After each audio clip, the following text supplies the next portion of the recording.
Todos os anos, algo extraordinário acontece. Um movimento de fé, um encontro de corações, um tempo de renovação, de reconexão e de comunhão com Deus.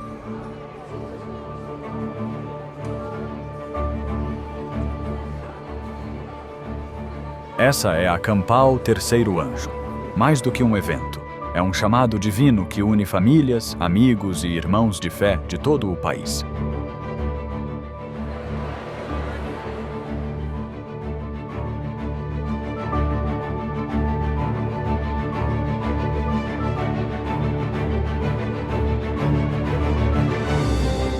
Mensagens inspiradoras, adoração poderosa e encontros que transformam vidas. Cada instante é pensado para reacender a fé e fortalecer sua caminhada com Cristo.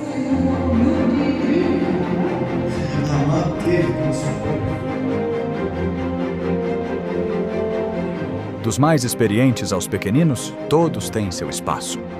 Programações específicas para crianças, jovens e adultos tocam corações de todas as idades.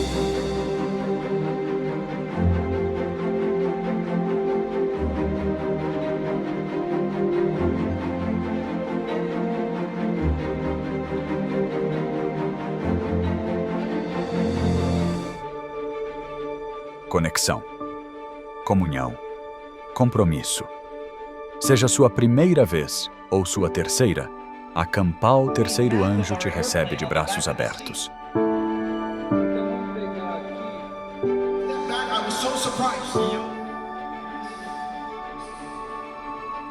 Isso não é só um congresso, é uma família, um vislumbre do céu.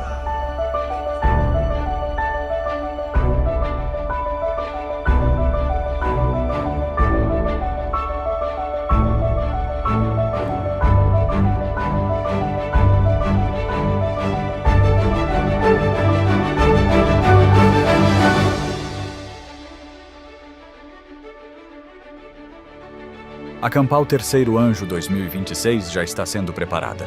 E o convite é para você. Não perca o que Deus tem reservado.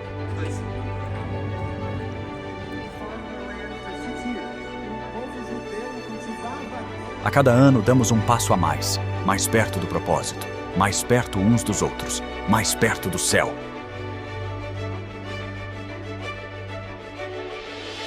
O tema deste ano é Mais Perto deste Lar. Porque cremos que a jornada está quase no fim e o lar eterno está logo ali.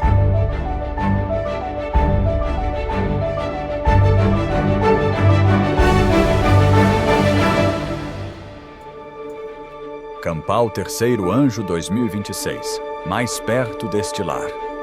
Esperamos você lá.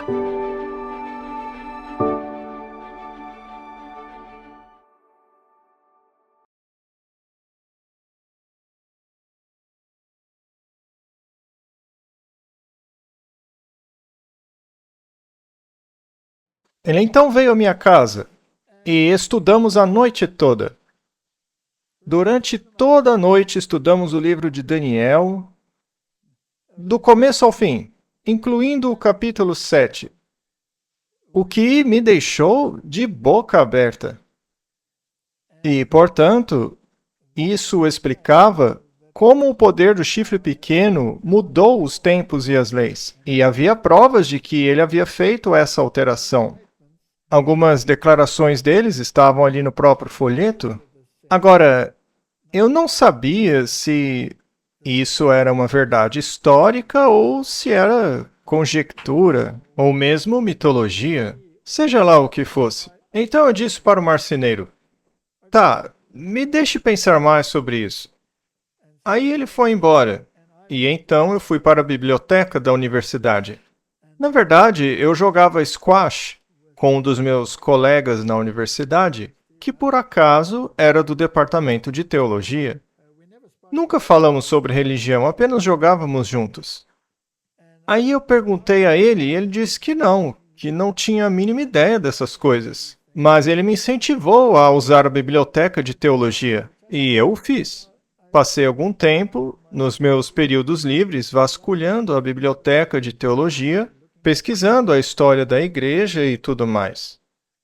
E eis que por mais que eu tentasse negar, por mais que eu tentasse me livrar deste incômodo que o marceneiro colocou em minha mente,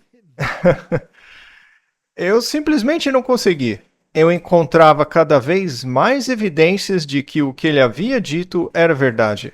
Tentei até conversar com um amigo teólogo, mas ele não ficou muito impressionado. Eu então liguei para a Igreja Católica. Liguei para um padre, aquele que estava fazendo compras quando eu fui me confessar. E eu disse: "Você poderia me explicar essas coisas, por favor?" E ele veio à minha casa. E então eu disse a ele: "A Bíblia tem uns 10 mandamentos, o catecismo tem outro." Aí eu mostrei para ele uns versículos lá do livro de Daniel, que disse que tem um poder que mudaria os tempos e a lei, etc, etc. Ele então olhou para mim com um olhar tão vazio que eu nunca vou me esquecer. Ele disse: "Olha, eu não entendo muito de Bíblia." Quando ouvi aquilo, eu fiquei de queixo caído. "Mas você é um padre?" disse eu. "Como é possível que você não conheça a Bíblia?" "Eu não entendo porque eu sou um leigo, mas você é um padre, você tem que entender. Como que não entende a Bíblia?" Aí ele disse que a igreja possui especialistas que entendem de Bíblia e que ele poderia enviar um deles para falar comigo. Eu pensei: especialistas de Bíblia na igreja? Enfim, aí ele foi embora e me deixou com um grande vazio na cabeça. Isso não está certo, pensei eu. Preciso encontrar alguém que entenda da Bíblia, talvez um protestante. Eu então consultei novamente as páginas amarelas e encontrei o pastor metodista da cidade e pedi a ele que viesse para me esclarecer alguns pontos das Escrituras. E ele veio à minha casa também. Mas ele trouxe um jovem estagiário com ele. Eles faziam visitas missionárias em duplas. E nos sentamos e eu lhe perguntei sobre os 10 mandamentos e a suposta mudança destes. E, para variar, ele não sabia nada a respeito.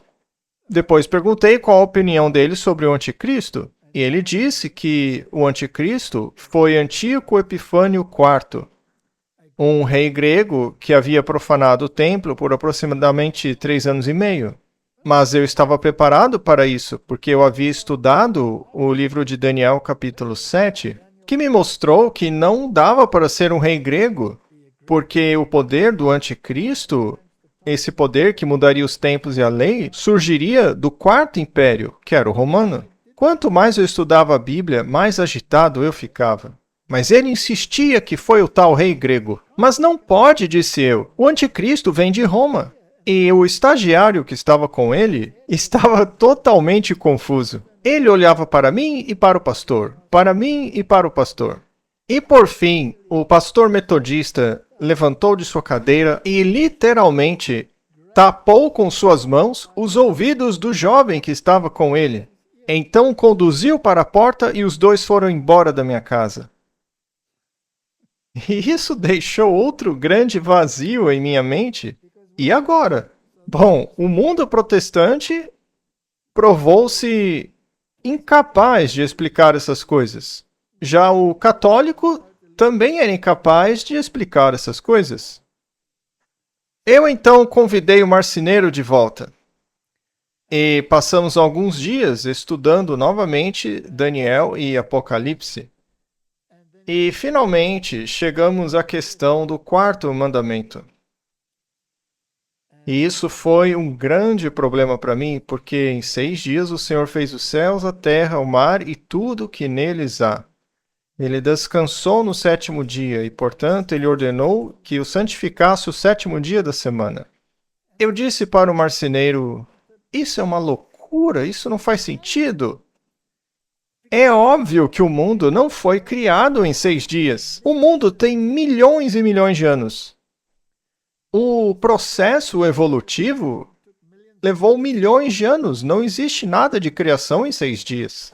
Ele então começou a discutir comigo. Mas o professor ali era eu, ele era só um marceneiro. Como ele ousava discutir comigo? para mim, aquilo era como Davi tentando enfrentar Golias com essa questão da evolução. Ele então se irritou, porque não conseguia responder as minhas perguntas técnicas. Aí um dia ele chegou com uma enorme pilha de livros sobre criacionismo e jogou no meu colo. Eu os levei comigo para a universidade e comecei a estudá-los, e li todos eles.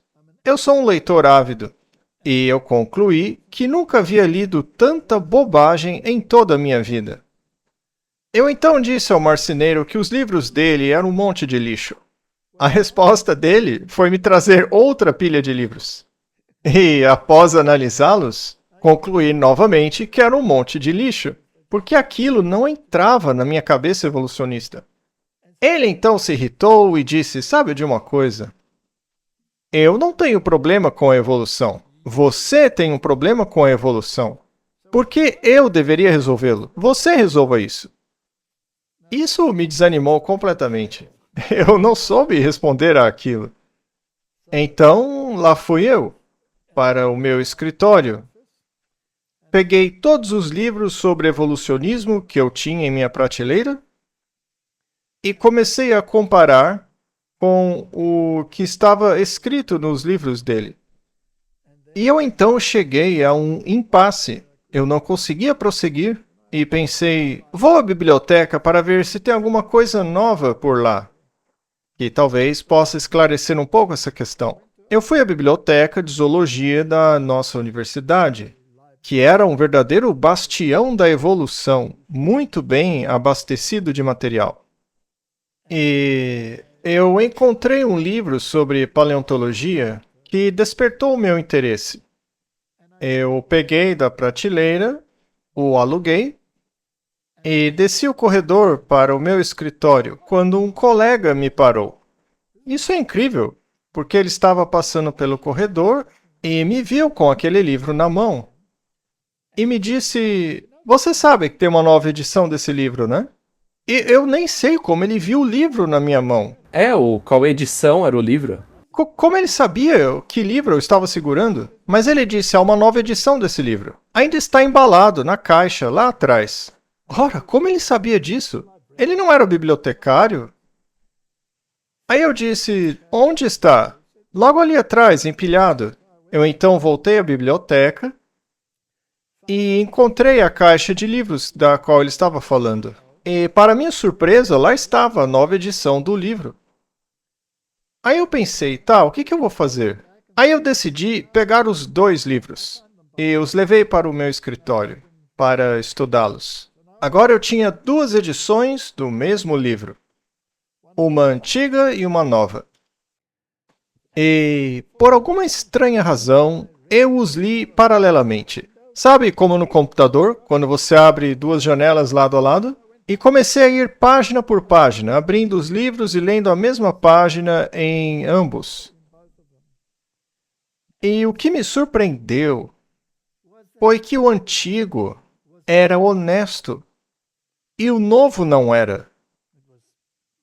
Ele havia sido redigido em terminologia científica para mascarar certos problemas. E um deles era a questão dos fósseis intermediários. O antigo era absolutamente claro. Não há fósseis intermediários. E todos os que são conhecidos são inferências, são deduções, suposições. Não são intermediários reais. Já a nova edição ignorava isso e dava nomes científicos a estas suposições. Eu então percebi que havia algo enganoso ali. Eu não entendi o que era. Mas eu farejei que havia algo enganoso ali.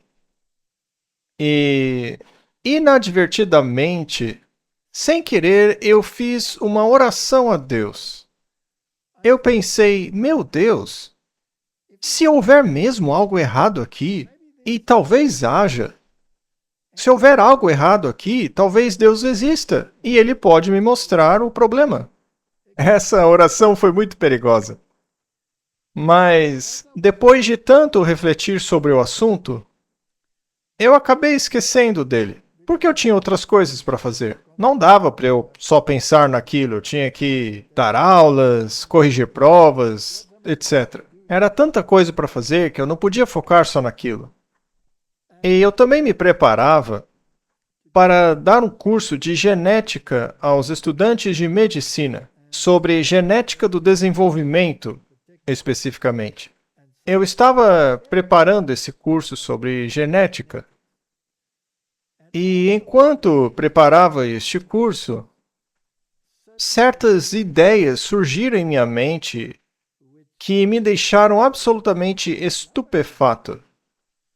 Porque se existe a ideia no pensamento evolucionista de que a seleção natural não opera no nível do genótipo, mas apenas no nível do fenótipo, o que significa que não pode influenciar a palavra. Deixa eu dar uma ilustração. Por exemplo, ela não pode influenciar as palavras desse livro. Só pode influenciar o resultado das palavras, que é o próprio animal, né? Então, a seleção natural não lê os Gênesis, mas apenas observa o resultado da ação dos Gênesis. Esse animal tem perna comprida, esse curta, esse é rápido, esse é devagar. Qual deles tem a vantagem seletiva? Mas ela não pode influenciar o sistema genético em si. Então surge a pergunta: quem escreveu o livro? Os genes são basicamente as palavras do projeto que diz como você vai ser, como você será construído, etc. Então, quem escreveu o livro? Segundo o evolucionismo, foi o acaso. E é por isso que Dawkins escreveu um livro que é de leitura obrigatória na maioria das universidades em estudos filogenéticos, que se chama O Relojoeiro Cego. Como foi que o inventor conseguiu construir um relógio? Porque ele não tinha um projeto. De onde ele tirou isso? Ele escreveu o livro. Mas a que conclusão ele chegou? Ele chega à conclusão de que o relojoeiro era cego. Ele apenas juntou as peças e, por acaso, com o tempo suficiente, todo o relógio acabou se encaixando. Mas a genética é muito mais intrincada, muito mais complexa e precisa. A genética é um fenômeno que tem que ser absolutamente preciso, pois qualquer alteraçãozinha pode acabar em um repolho ao invés de um ser humano, caso haja alterações genéticas. Basta uma pequena disjunção cromossômica ou algo assim, e pronto, você tem um desastre com os descendentes. Então as perguntas começaram a surgir. Como aconteceu tudo isso? Eu então elaborei algumas perguntas básicas. Eram cerca de 10. Eu as coloquei no papel sem ter as respostas. E no nível universitário, há uma aula de debate com colegas e alunos da pós-graduação sobre como funcionam os processos evolutivos, sejam eles rápidos ou lentos. Os rápidos têm um certo nome, os lentos têm outro nome, são ideias filosóficas. E eu decidi escrever as minhas 10 perguntas ali no quadro. E eu não esperava o resultado daquilo. Tudo o que fiz foi escrever 10 perguntas no quadro. E isso gerou um pandemônio. Caos total. Eles ficaram furiosos comigo, porque as perguntas eram impossíveis de responder. Elas viraram a filosofia da evolução de cabeça para baixo. Eu agora tenho uma palestra chamada de As 10 Perguntas. 10 pontos para reflexão. 10 pontos para refletir, que é basicamente as perguntas que eu coloquei lá. Mas hoje tem alguns pontos que antes não tinha. Mas apenas as 10 perguntas acabaram com a minha carreira, a ponto de eu não conseguir mais atuar lá e ter que pedir demissão da universidade.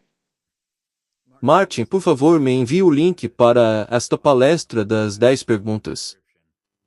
Muito bem. Então você está caminhando passo a passo em direção à verdade. E a propósito, vejo que no cenário de vocês, as Bíblias estão bem aí do lado.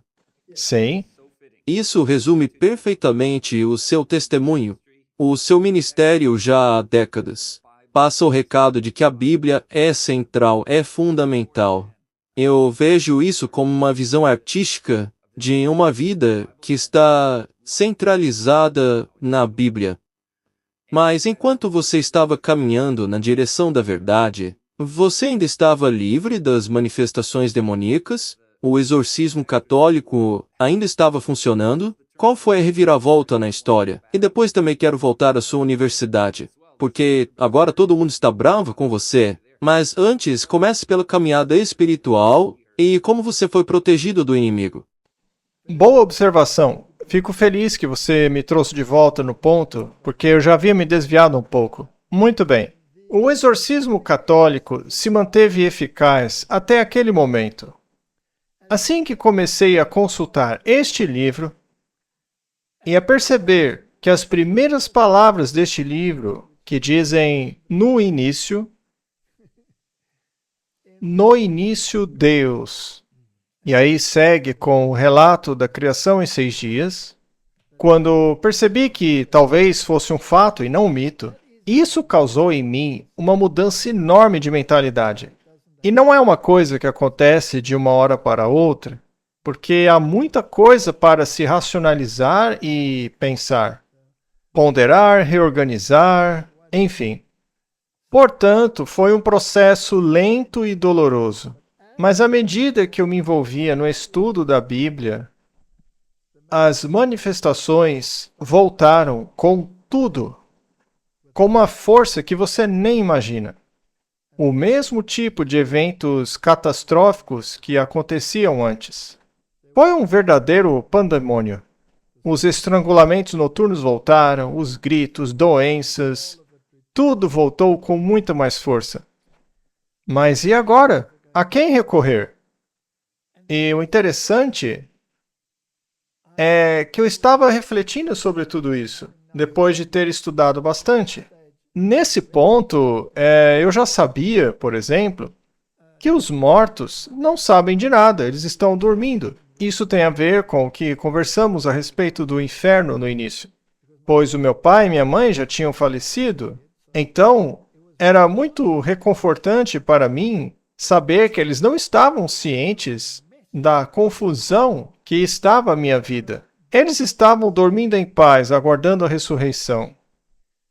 E eu agora estava num caminho onde a Bíblia estava se tornando a norma da minha vida, e não mais a igreja, seja protestante ou católica, porque ambas foram à minha casa e não me deram resposta. Então o único lugar onde eu podia procurar por elas era na Bíblia. Assim, quando a minha busca pela verdade começou a se harmonizar com o que a Bíblia dizia, eu me tornei muito envolvido com a maneira alternativa de pensar com relação à criação, e que o que vemos no registro paleontológico é um registro de catastrofismo baseado na geologia do dilúvio e o dilúvio universal, conforme escrito na Bíblia. Isso explica muito melhor os fenômenos que observamos na ciência. A partir daí, todas essas coisas começaram a acontecer e a se manifestar na minha casa. E o único recurso que eu tinha era a oração. E aquele marceneiro, que havia sido muito importante, me apresentou a algumas pessoas da igreja que começaram a orar por mim. E quando elas começaram a orar, as coisas se acalmaram na minha casa. E então, incrivelmente, recebi um telefonema. Isso foi mais de um ano depois. Mais de um ano depois, né? Do exorcismo? Sim, depois. Acho que 1 ano e meio ou coisa assim. De repente, aquele padre exorcista que tinha ido à minha casa e feito o exorcismo, me ligou absolutamente do nada. O telefone tocou, eu atendi, e ele me disse: "Você está indo no caminho errado." Eu respondi: "Caminho errado? Como assim?"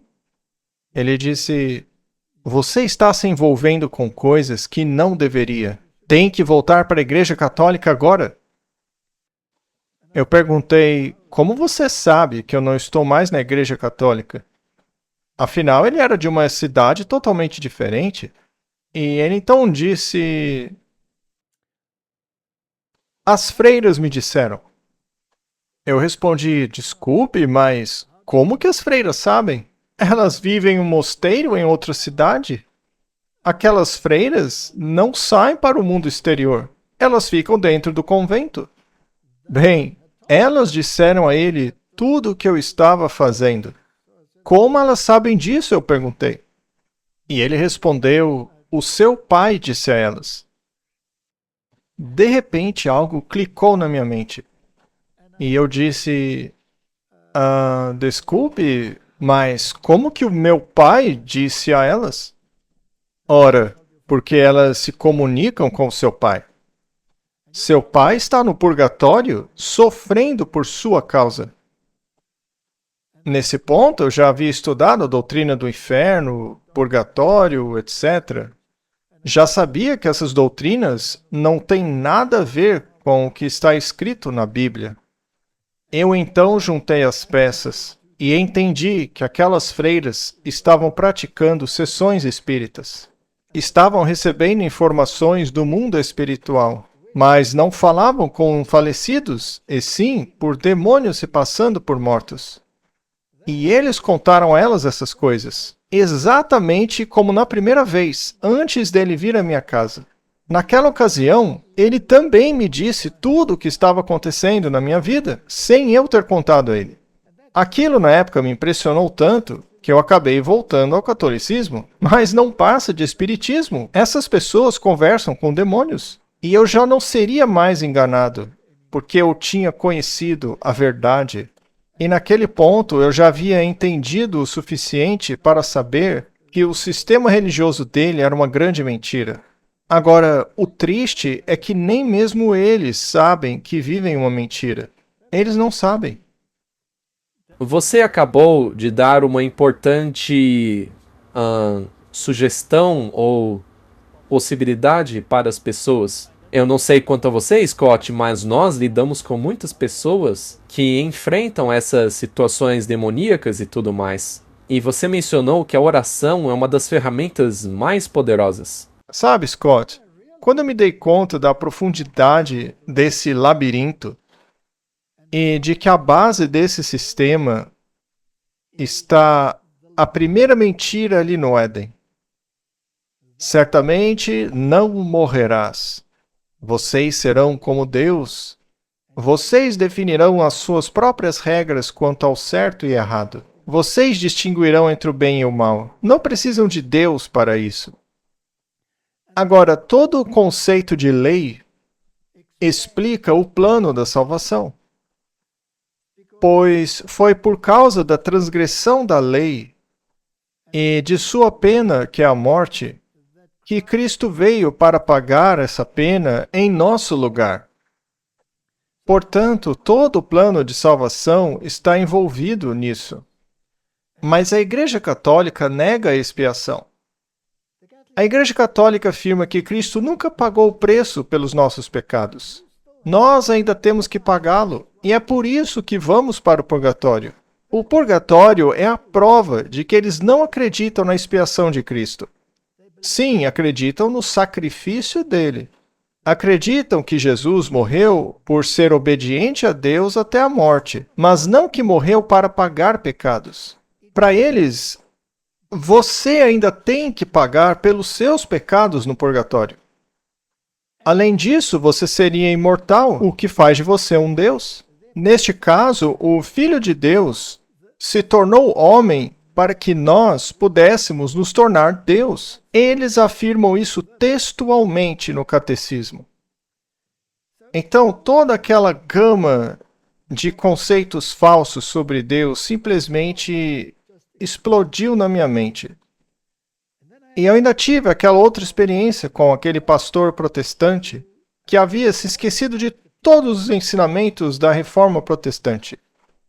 Ele engoliu a doutrina católica por completo. E eu passei a considerar se os protestantes realmente compreendiam melhor o caráter de Deus do que os católicos. A verdade é que não. Eles não entendem.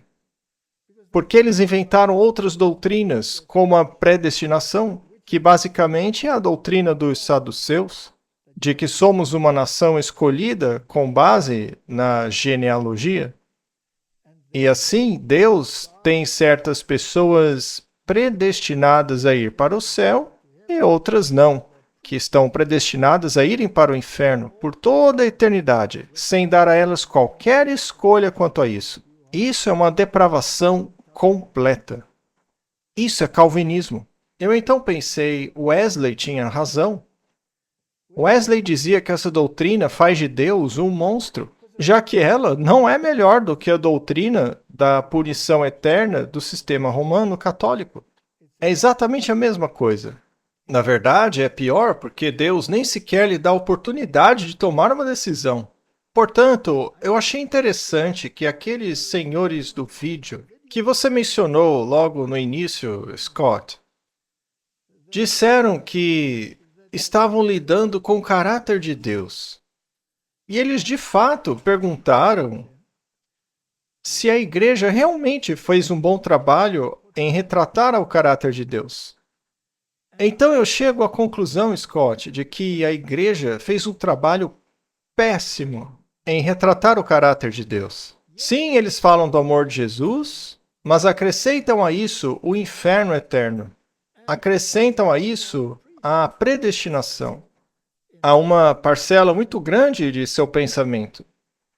O que faz de Deus um monstro arbitrário que decide quem está condenado ou salvo sem depender da escolha das pessoas. Essa é uma doutrina horrível. Com certeza, como você pode ter fé no amor de Deus, acreditando que Ele é assim? Se somos salvos pela fé, eu preciso crer no amor de Deus e vê-lo como digno de confiança. Aí eu deposito minha fé nele. E cabe a você escolher a quem você vai servir. A Bíblia diz, se o justo se desviar da sua justiça e praticar o mal aos olhos do Senhor, nenhuma de suas antigas justiças será lembrada. E se o ímpio se converter de sua impiedade e passar a fazer o que é reto, aos olhos do Senhor, nenhuma de suas antigas maldades será lembrada. Ele certamente viverá. Estamos falando de vida eterna. Por que morrer, ó casa de Israel? Arrependam-se, abandonem seus maus caminhos e vivam. Não tenho prazer na morte dos ímpios. Essas doutrinas horrendas despedaçam com a beleza do caráter de Deus. Neste caso, o caráter de Deus é mais desrespeitado pelas igrejas do que por qualquer outra pessoa. Há mais ateus neste mundo por causa dessas doutrinas do que por qualquer outro motivo. É triste, mas é verdade. Muito bem. Então você estava passando a compreender que esta sua nova realidade não era compatível com a sua universidade. E naquela época você estava crescendo em sua carreira. Você era responsável por todos os alunos de pós-graduação, você estava crescendo, né? Sua universidade tinha a maior biblioteca evolutiva do país. E isso tem um grande peso. Em todo o hemisfério sul. Conte-nos o que aconteceu a seguir, como seus colegas reagiram. Sim, naquela época eu era o palestrante titular. Mas eu acabei pedindo demissão da universidade. Eu tive que falar com o reitor. Ele me perguntou por que eu estava me demitindo.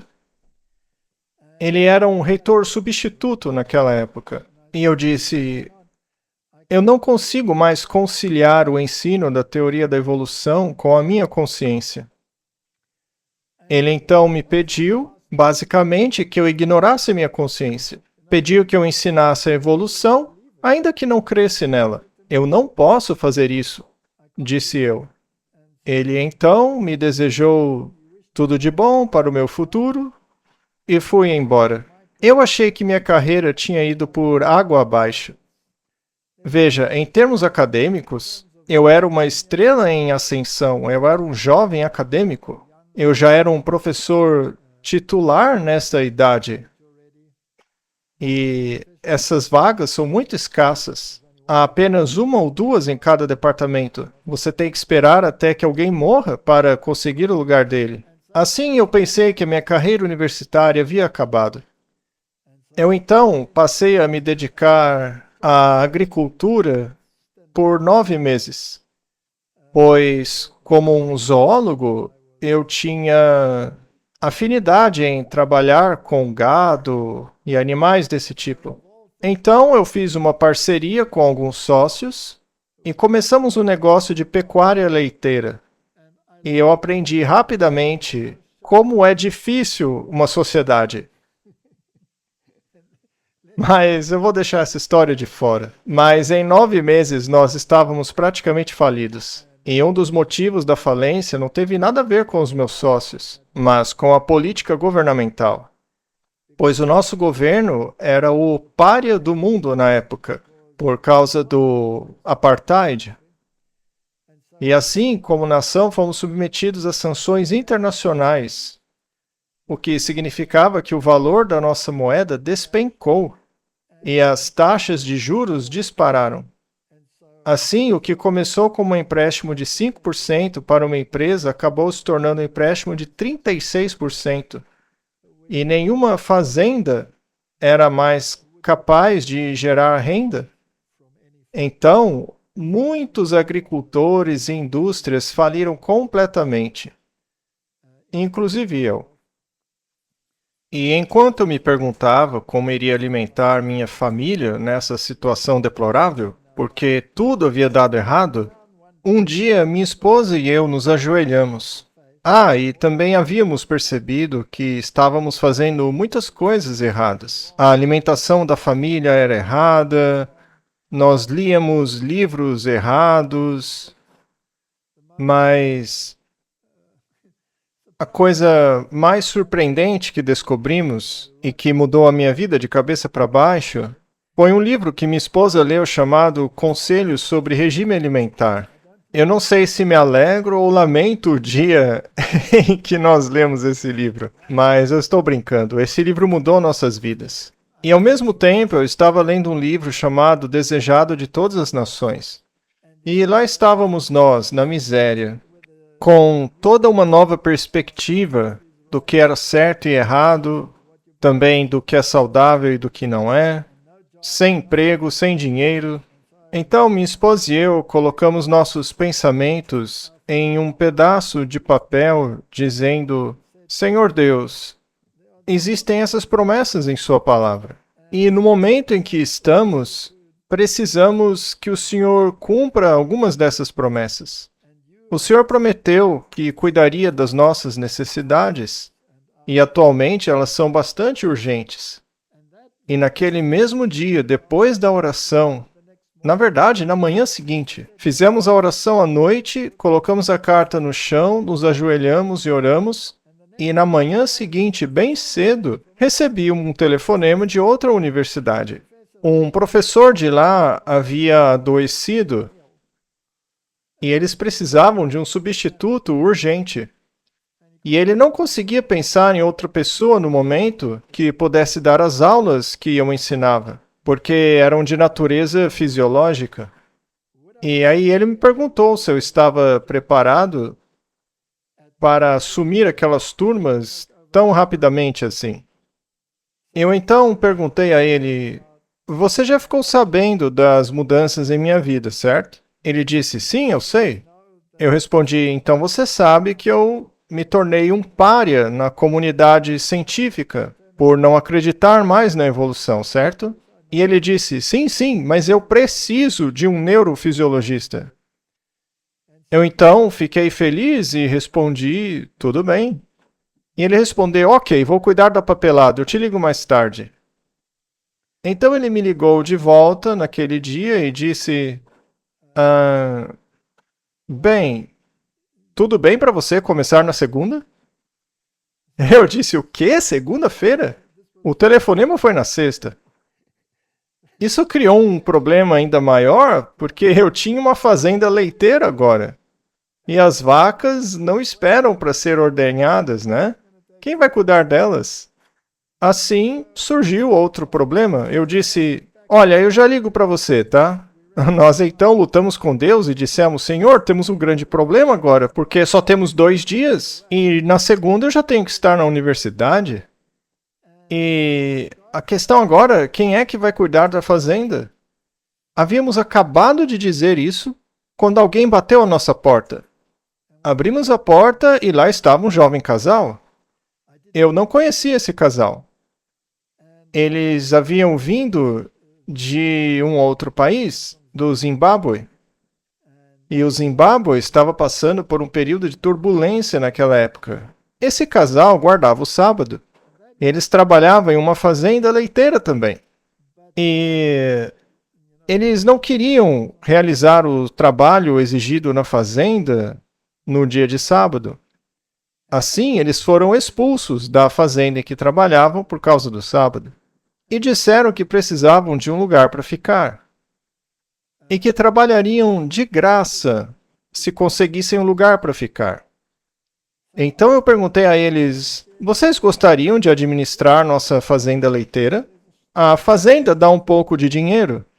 Não cobre todas as despesas da fazenda, não cobria mais os juros do banco. Mas se vocês aceitassem essa pequena renda, conseguiriam viver razoavelmente com ela. E aí, se eu conseguir um emprego na universidade, consigo pagar as dívidas com o salário que vou receber. Vocês aceitam? Eles ficaram muito felizes, pularam de susto. Então veja, em um único dia, Deus me deu um emprego na universidade e me deu um jovem casal para cuidar da fazenda. Scott, isso é incrível, porque o meu emprego na universidade não era fixo, eu estava substituindo um professor. Mas durante esse período recebi o salário de professor universitário, que corresponde a 1 ano. Trabalhei lá por 1 ano. Aí o professor a quem eu havia substituído voltou. E eu perguntei a Deus, e agora, Senhor? Aí o telefone tocou de novo. Imediatamente após eu precisar de outra universidade, que era a Universidade da Cidade do Cabo, que é a mais prestigiosa do país, onde eu também fiz meu doutorado. E é claro, eles me conheciam bem, porque eu havia feito meu doutorado sob a orientação deles. E também era para substituir um professor. Só que este professor não estava doente, ele apenas queria tirar 1 ano para descansar. Então eles me pediram para substituir esse professor por algum tempo. Veja, quando todo mundo sabe que você não é mais evolucionista, ninguém quer se comprometer com você. Mas, de qualquer forma, eu pulei para essa outra universidade e fiquei lá por mais 1 ano. Quando esse período acabou, recebi outra ligação da primeira universidade. Eles disseram, olha, tem uma vaga para você. Você gostaria de se candidatar? Afinal, você já lecionou aqui por 1 ano e foi muito bom, você já fez pós-graduação e tudo. Você já tem uma boa qualificação. Por acaso, você gostaria de aceitar essa vaga? E eu disse, ok.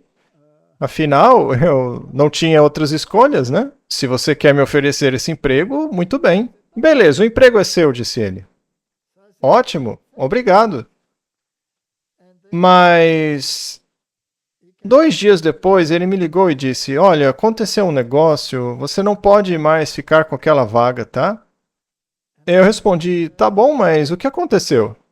Então, na África do Sul, fizeram novas leis a respeito da questão racial, né? E essa lei nova diz que pessoas que não têm a aparência europeia, como a minha, deveriam ter preferência para a vaga. Então, a nova lei os impedia de me contratar. Eles não podiam dar a vaga para uma pessoa branca. E por essa razão, eu não consegui o emprego. E então eu disse, Senhor, e agora? E um dia depois, ele me ligou de volta e disse, o emprego é seu. Como assim? É que a outra pessoa que ia pegar o emprego recusou pelo salário baixo. E você vinha logo após ele na lista. Nestas circunstâncias, a lei nos permite dar o emprego a você, porque no documento você constava como o segundo da fila. Aí eu pensei, uau, isso é incrível. Eu nem me importei com o salário mais baixo, eu só queria sobreviver. Aí aceitei o emprego e finalmente tinha um cargo permanente na universidade. E eu fui até lá, me acertei com o diretor e comecei a trabalhar. Foi incrível. Deus é tão meticuloso no que faz. Eles estavam plenamente cientes do meu posicionamento. Eu não ia ensinar evolução. Eu não ia me envolver com isso. E ainda assim me deixaram em paz com relação a isso. Mas aí eu disse a eles, olha, eu também não vou trabalhar aos sábados. E eles responderam, tudo bem, tudo bem, tudo bem, sem problema. Eles também estavam precisando muito de um professor. Então, Scott, é interessante. Veja, eu não tinha muita informação sobre alguns assuntos das questões paleontológicas que eu tinha em mente sobre a evolução. E o Instituto de Geociências, que contava com alguns cientistas muito competentes naquela época, nos Estados Unidos, que eram cientistas muito meticulosos, com muitas publicações, eles eram criacionistas. Eu me refiro a pessoas como Harold Coffin e Ariel Roth. Eles já morreram, mas foram grandes pilares. Bom, aconteceu que eles me convidaram para ir aos Estados Unidos para acompanhá-los em uma viagem de campo para entender como eles interpretam o registro paleontológico. Era uma incrível oportunidade, mas eu tive que recusar porque havia acabado de conseguir um emprego. Aí eu estava lá no trabalho pensando, puxa, seria tão legal fazer esse curso, seriam 6 semanas maravilhosas, mas não há chance de fazer isso. Porém, aconteceu que havia tanta turbulência política no país na época, houve tantos tumultos nas universidades, houve até apedrejamentos, incêndios em edifícios, destruição, carros queimados, equipamentos danificados em universidades. Bem na época em que eu ia começar o meu novo emprego. E em meio a toda essa turbulência, a universidade acabou sendo fechada temporariamente. Eu então fui ao reitor e perguntei, e agora? O que vai acontecer? Por quanto tempo a universidade vai ficar fechada? 6 semanas, disse ele. Isso quer dizer que eu posso fazer qualquer coisa em 6 semanas? Eu não preciso vir aqui para trabalhar? Afinal, eles estavam quebrando tudo e tinha polícia por toda parte, toda essa coisa, né? Aí ele disse, Walter, vá para casa e fique lá por 6 semanas. Tá, mas eu preciso ficar por perto, você vai precisar de mim? Walter, você pode ir para a Lua que eu não me importo. Não volte aqui por 6 semanas, mas a gente vai te pagar. Gente, isso não é incrível? Claro que é espetacular. Só o fato de, para começar, você, como um criacionista, ter sido chamado para lecionar justamente nessas áreas. Aliás, você não era o chefe do departamento de zoologia? Não, lá eu trabalhava num cargo comum de professor. Eu fui de um nível de professor sênior para o de um professor assistente.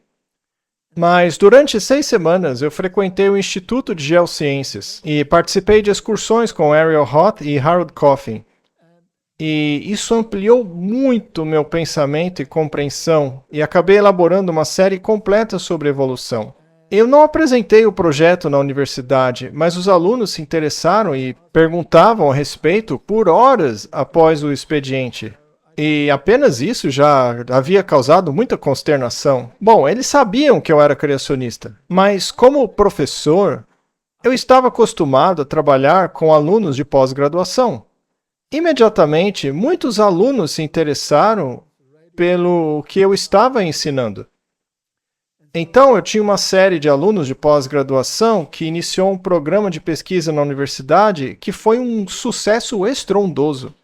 Eu tive 25 alunos de pós-graduação trabalhando sob a minha supervisão, mas eu ainda era um substituto. Mas aconteceu que o professor ficou doente. Ele teve câncer. Ele disse que só tinha alguns meses de vida, mas viveu apenas por 6 semanas. E ele morreu. Sendo assim, abri uma vaga de professor. E o reitor da universidade me abordou e disse: Olha, eu tenho te observado. Você tem um enorme projeto de pesquisa em andamento e você tem menos de um ano aqui. Você não quer se candidatar à vaga? E eu respondi bem a ele: Você tem certeza que quer que eu me candidate a esta vaga? Claro, quero sim, disse ele. Então eu me candidatei à vaga, mas achava que não tinha a menor possibilidade de conseguir aquele cargo. E a universidade realizou o que eles chamam de comissão de busca, para encontrar um candidato adequado para aquela posição. E anunciaram a vaga para o mundo todo. E alguns candidatos se inscreveram. Um deles era de uma universidade muito importante lá da Inglaterra. Na verdade, uma das duas maiores. Eu não vou mencionar qual, mas acabou que havia apenas 2 candidatos para concorrer à vaga. Esse professor e eu.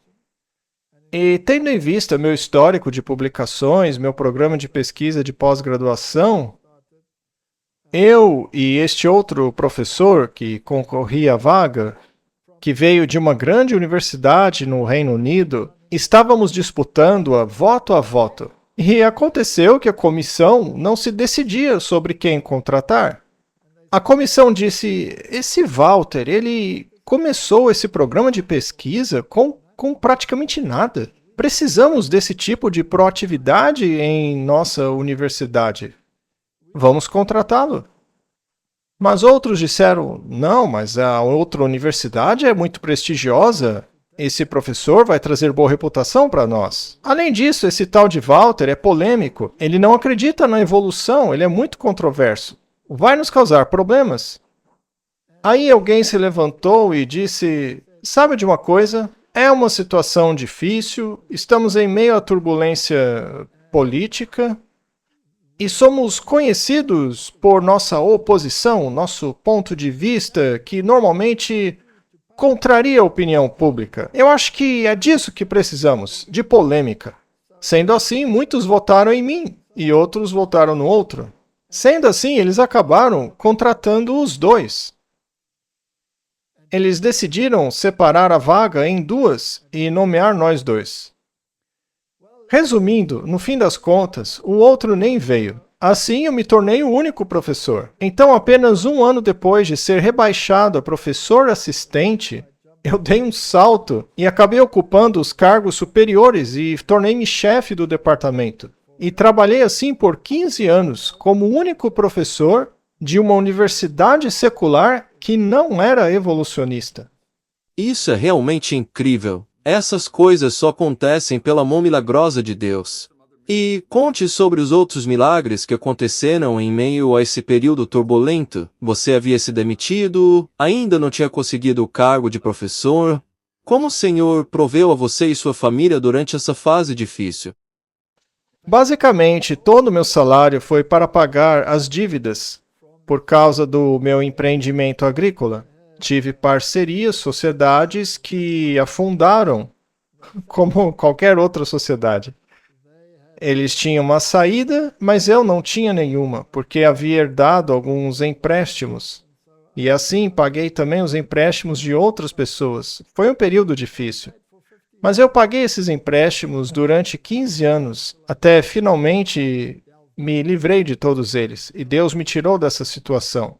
Mas eu tive outras experiências interessantes, porque quando você está em uma posição dessas, Scott, quando se trabalha numa universidade secular, você acaba fazendo conexões. Eu havia me tornado bolsista da Royal Society, então tínhamos conexões com universidades no Reino Unido, tínhamos conexões com universidades como Harvard, nos Estados Unidos, e um dos meus alunos tornou-se pós-doutorando em Harvard, um dos meus alunos de doutorado. E quando você entra nesse campo e atua neste nível, mas não está no mesmo nível filosófico que os outros, você acaba fazendo inimigos. Eles não conseguiam compreender como alguém que não tem a mesma opinião que a deles poderia ocupar um cargo como que eu ocupava. Como um criacionista pode ser chefe de departamento de zoologia? Agora veja, eu nunca me opus ao currículo da universidade. Na verdade, eu sempre disse que deveríamos conseguir os melhores professores, incluindo sobre a evolução. Mas eu não vou ensinar isso. Mas a universidade deve contratar os melhores professores em tudo. Mas, enfim, essas pessoas acabaram me enxergando como inimigo, pois não concordavam com minha filosofia. E houve ocasiões em que alguns dos membros internos se mostraram muito maliciosos e tentaram prejudicar a minha posição na universidade, para que esta acabasse me expulsando. A politicagem a esse nível pode ser muito cruel. Você tem que lidar com ela. E, na verdade, a única forma de lidar com isso é orar constantemente.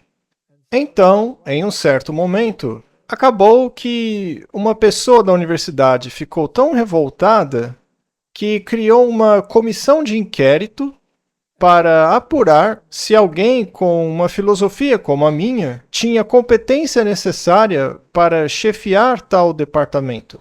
Sendo assim, criaram uma comissão para investigar essa questão.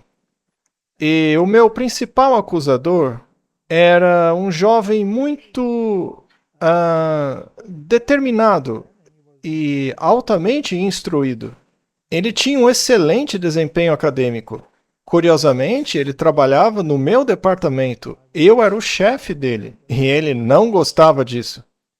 Então, ele elaborou um documento com queixas e argumentos contra tudo o que eu defendia.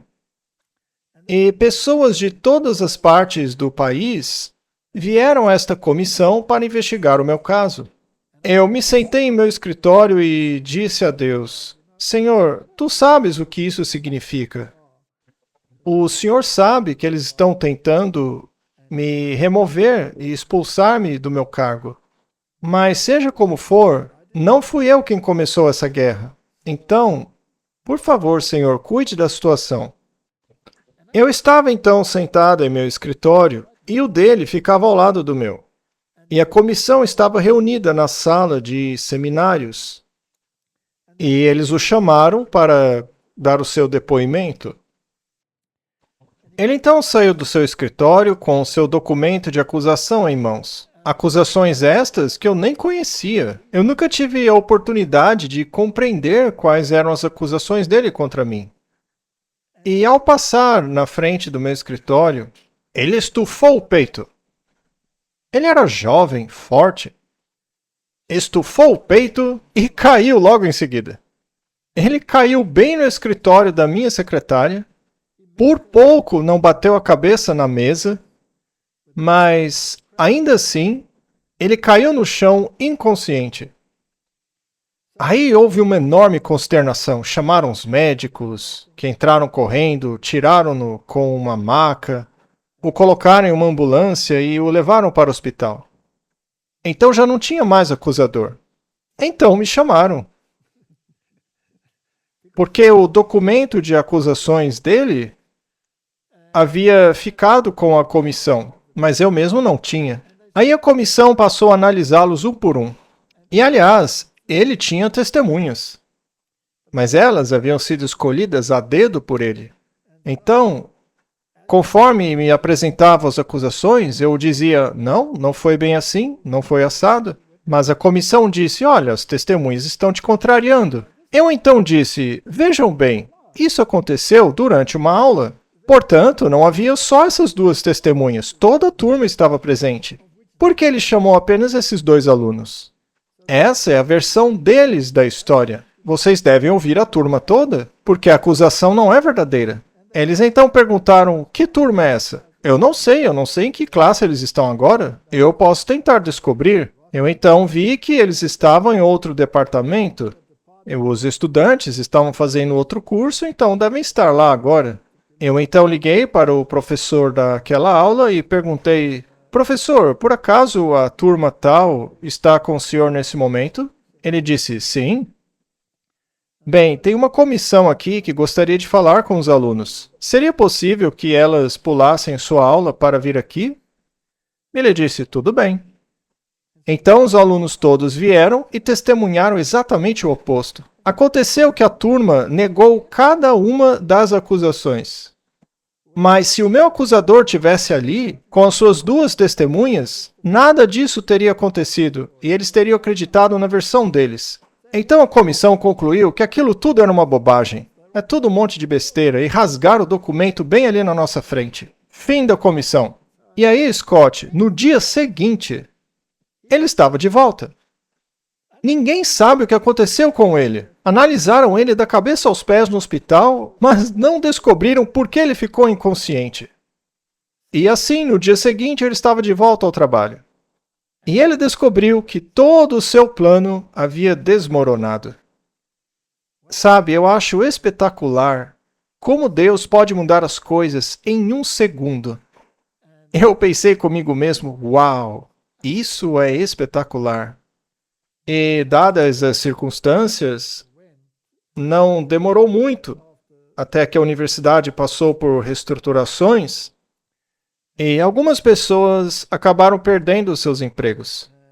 Elas não foram demitidas por incompetência, mas com base na ordem de contratação ou alguma coisa do tipo. Então, de repente, ele sumiu. E isso me trouxe um pouco de paz por vários anos. As pessoas finalmente me deixaram em paz e eu pude fazer a minha pesquisa. Eu fiz várias pesquisas na área da saúde, comecei a me aprofundar em doenças como osteoporose e quais são suas causas, e todas estavam relacionadas à dieta. Foi fascinante. E foi assim que aconteceu, essa foi minha trajetória universitária. Eu sei que muitos dos que estão ouvindo esse testemunho têm tirado um bom proveito das suas palestras sobre saúde, sobre criacionismo também, história, profecias bíblicas. Esse testemunho que exploramos juntos foi como a plataforma de lançamento para 25 ou 30 ou mais anos de evangelização, desde os seus tempos de professor. Bem, já faz 38 anos que me dedico ao evangelismo. Uau, 38. 15 desses foram durante a universidade. Martin, você conhece bem Walter, né? Você já conhece esse testemunho. Qual foi a sua reação? O testemunho dele? Eu quero que você fale um pouco, Martin. A história dele me deu muita esperança e também confiança. Veja, o meu passado também foi muito diferente de onde estou agora. E só uma coisa que você mencionou, mas acho que você pode falar mais a respeito. Mas com relação ao tempo em que o padre te ligou, depois disso as manifestações ainda continuaram acontecendo na sua casa? Bem, depois disso, quando o padre me ligou, eu percebi que tinha que tomar uma decisão. Eu estava em cima do muro. E a minha questão, naquela altura, ainda era o sábado. Porque eu não estava totalmente convencido de uma cronologia curta na criação deste planeta. E eu não podia ser hipócrita e guardar um dia em comemoração a uma criação tão curta de 6 dias. Eu tinha que acreditar nisso. Agora, quando eu ainda estava na outra universidade, quando ninguém sabia ainda que essa transformação estava passando pela minha mente, eu nem havia ainda apresentado aquela palestra, uma secretária da universidade me entregou um folheto. Na verdade, era mais como um documento. Ela disse, você poderia ler isso, por favor? E do nada ela disse isso. Eu peguei o documento e vi que era sobre o dia de sábado. Por alguma razão, eu não tive tempo, porque estava envolvido com outras coisas, com algum projeto de pesquisa ou algo assim. Eu não tive tempo de ler. Aí eu dei para minha mulher. Eu disse, leia isso e descubra do que se trata. Eu dei a ela. E ela leu. O documento era um argumento a favor do domingo. Fascinante. O documento dizia que o domingo deveria ser o novo dia de descanso. E minha esposa leu aquele documento que havia sido escrito para quem guardava o domingo. E ela chegou à conclusão de que ele estava errado e de que guardar o sétimo dia é o sábado correto.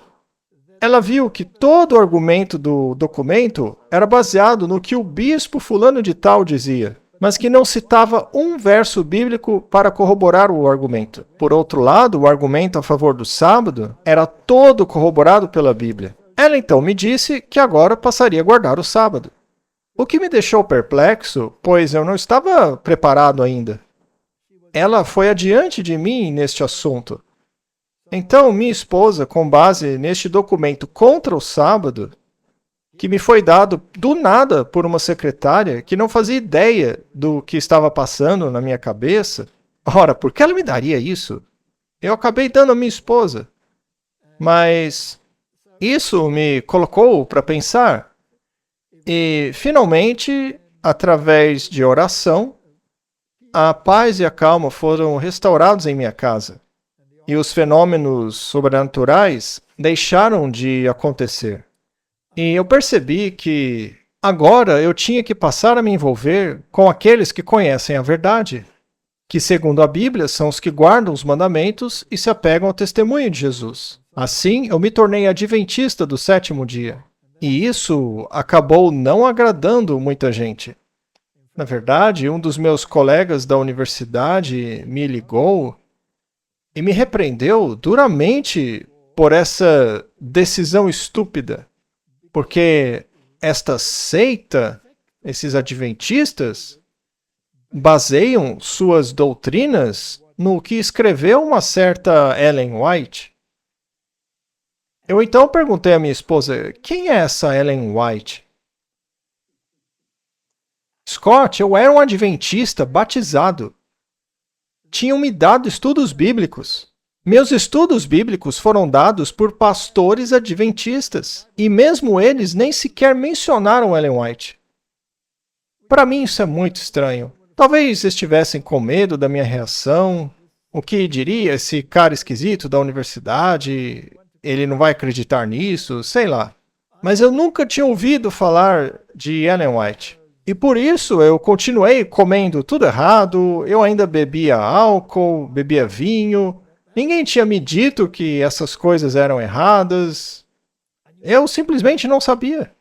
E quando esse colega veio até mim, referindo-se a Ellen White com grandes palavrões e raiva, eu pensei, por que ele está com tanta raiva? Provavelmente há algo de bom nela. Eu então me lembrei que um colportor havia trazido uma caixa de livros. E talvez houvesse algo interessante lá dentro. Foi aí que coloquei as mãos na caixa e o primeiro livro que tirei se chamava O Desejado de Todas as Nações. E o primeiro que a minha esposa tirou foi o Conselho sobre Regime Alimentar. E lemos os dois livros ao mesmo tempo.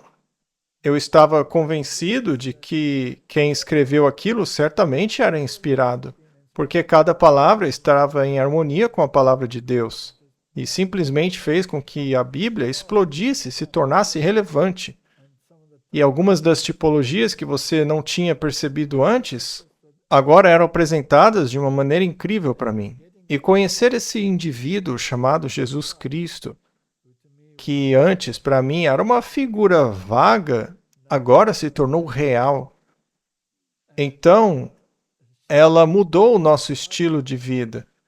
E eu não me opus a ela nessa questão. No começo foi difícil, mas a oposição que encontramos em relação a isso, na verdade, nos convenceu de que ela estava certa. Muitas vezes, os argumentos que nos apresentaram para nos opormos a ela acabaram nos aproximando de seus escritos. Portanto, se a oposição se torna muito veemente, você deve analisá-la e concluir, afinal, por que há tanta oposição contra algo? Será que há algo que alguém quer que você negligencie ou ignore? Portanto, você tem que fazer um estudo bíblico muito completo. E eu comecei a estudar os alimentos puros e impuros. Por que uns são impuros? Por que outros são limpos? Por que essas leis ainda estão em vigor e não foram relegadas ao lixo da teologia do Antigo Testamento? Como dizem por aí, né? Leis como, digamos, o comportamento durante o ciclo menstrual da mulher, etc, etc. Por que a Bíblia contém todas essas leis se todos as ignoram?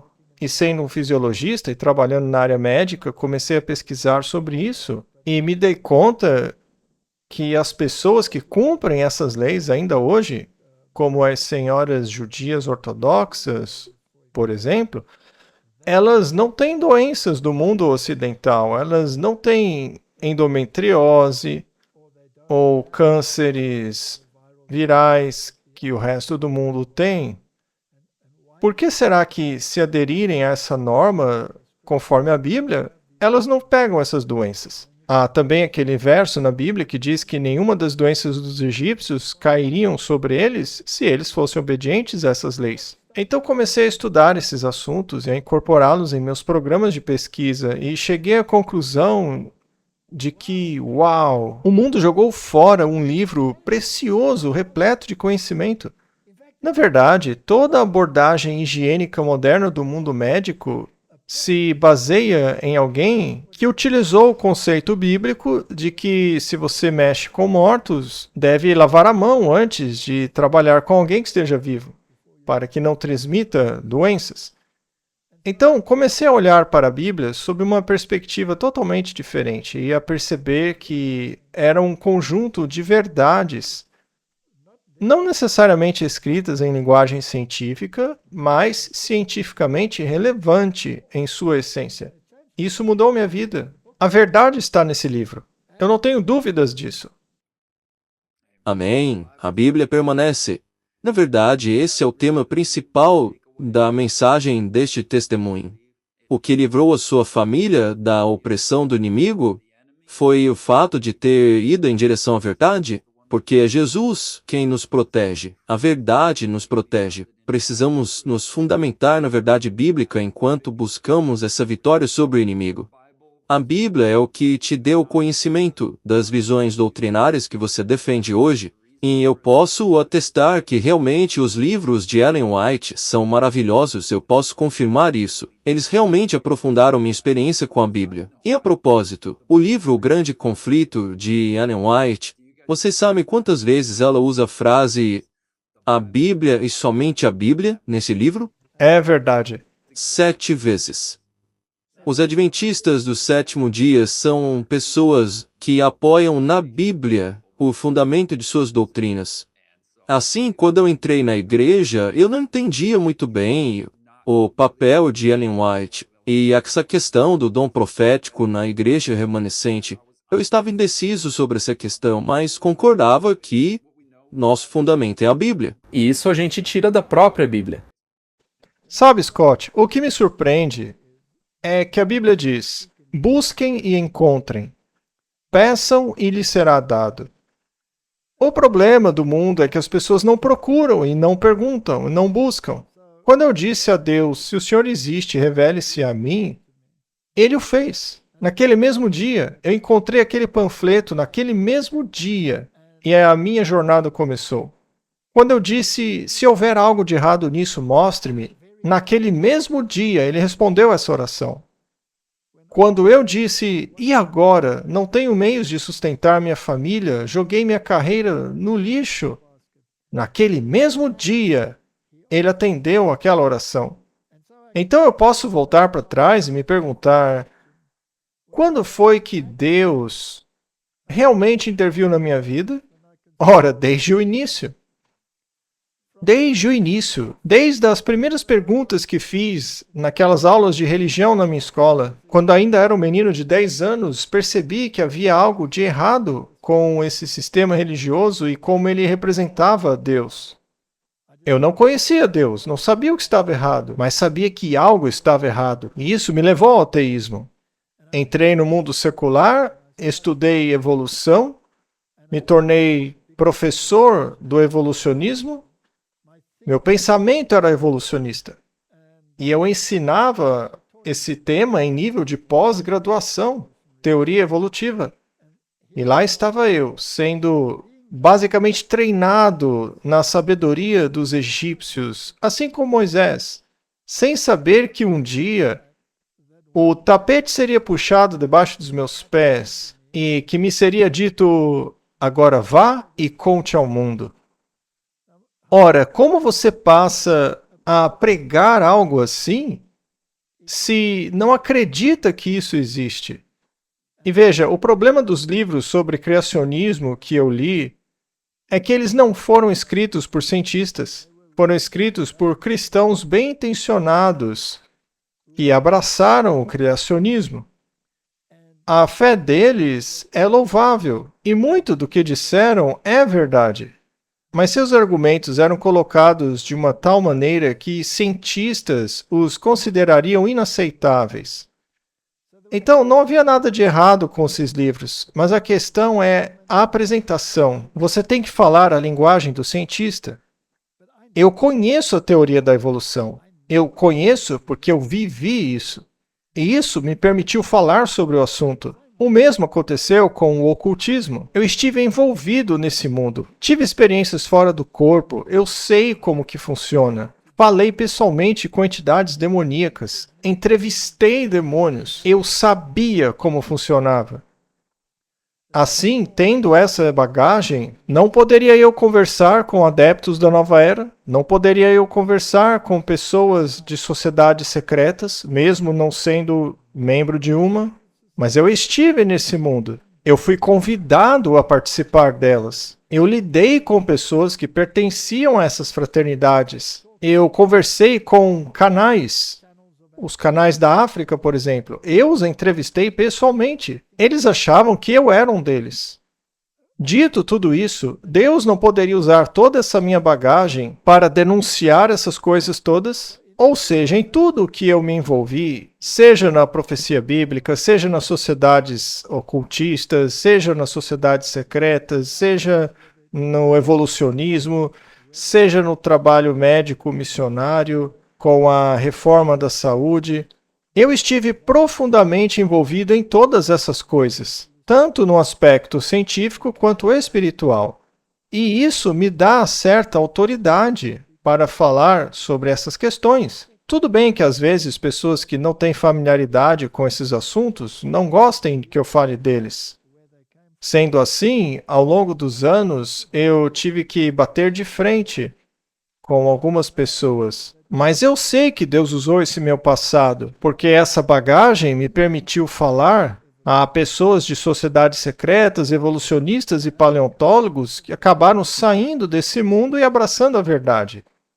Porque se uma pessoa como eu saiu de tudo isso, é porque eu enxerguei algo maior do que essas coisas. Não se tratava apenas do caso de um homem sendo atingido por um relâmpago e ter uma opinião diferente no outro dia. Não, isso levou tempo. Mas depois de ter sido transformado, eu pude dialogar com as pessoas que estão envolvidas nessas coisas de forma intelectual e explicar para elas que há algo muito melhor do que aquilo que elas acreditam, uma vez que eu sabia falar a língua delas. E isso acabou me dando uma certa autoridade que eu não teria se eu não tivesse estado onde elas estão. Então, talvez Deus, em sua sabedoria e graça, tenha tomado conta de nós enquanto caminhávamos nesses caminhos errados. Ele se importa conosco, ele morreu por nós. Ele sabia que no futuro nós veríamos a luz e caminharíamos para o caminho certo. Mas para isso, cada um precisa dizer: Senhor, mostre-me a luz. Eu não vou me opor a ti. Amém, amém. Martin, ou devo me dirigir a vocês dois? Bem, Walter e Martin, eu sinto que vocês são os meus amigos. E com todo o respeito, professor White, em nome de milhões de pessoas que foram tocadas por suas palestras, pelo seu evangelismo, eu tenho uma profunda gratidão pelo seu serviço a Deus, por perseverar em meio às dificuldades, por ter enfrentado essas situações, por ter identificado claramente a mão do Senhor em sua vida desde o princípio. É como você disse, Deus começou a intervir desde o início. Então, querido telespectador, Deus está intervindo em sua vida hoje. Ele sempre esteve e está agora. Neste vídeo Ele está falando a você. O link para saber mais está aqui na descrição. Para saber mais sobre profecias e esses temas. O tempo é curto, então assista aos vídeos, abra sua Bíblia, ore ao Senhor e peça a Ele, assim como Walter fez. Peça que Ele se revele a você e Ele o fará. Esta promessa está na palavra de Deus. Isto é uma exigência. Peça e receberá. Pergunte a Deus, desafie-o. Diga a Ele, isso é verdade? Então mostre-me. E Ele vai responder. Amém. Irmãos, foi uma honra estar com vocês, e com cada um de vocês, telespectadores. Meu nome é Scott Hitzema. Não deixe de visitar o Clash of Minds, o canal do Walter Weiss, do Martin Smith, e também o nosso canal Belt of Truth Ministries no YouTube. Irmãos Walter Weiss e Martin Smith, muito obrigado por terem participado aqui conosco hoje. Que Deus os abençoe. Obrigado, Scott. Foi um privilégio conversar com você. Obrigado, Walter. Obrigado, Martin.